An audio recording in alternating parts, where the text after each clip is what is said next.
নমস্কাৰ সকলোকে অন্য এটা ভিডিঅ' লৈ আহিছোঁ। আজি আজি ইগ পকৰা বনাম।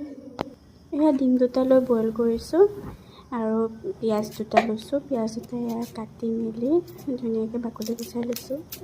তাৰপিছত ধুনীয়াকৈ মিহি মিহিকৈ কাটিছোঁ।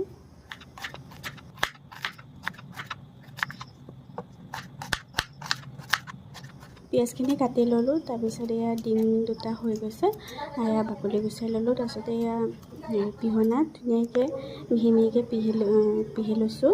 তাৰপিছত ইয়াত তাতে দিছোঁ পিঁয়াজ, নিমখ, হালধি আৰু আপোনালোকে যিকোনো মছলা দিব পাৰে, মই নাই দিয়া। তাৰপিছতে ডিম এটা ভাঙি ল'লোঁ। তাৰপিছত বেচন দি ধুনীয়াকৈ মিক্স কৰি গৰম তেলত, মই মিঠাতেলেই ব্যৱহাৰ কৰিছোঁ।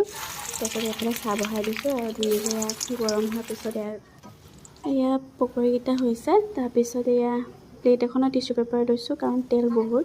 বাকী এয়া চাহখিনি বাকিছোঁ লগত খাবলৈ। বাকী ভিডিঅ'টো ভাল লাগিলে শ্বেয়াৰ কৰিব আৰু এবাৰ ট্ৰাই কৰি চাব। বাই।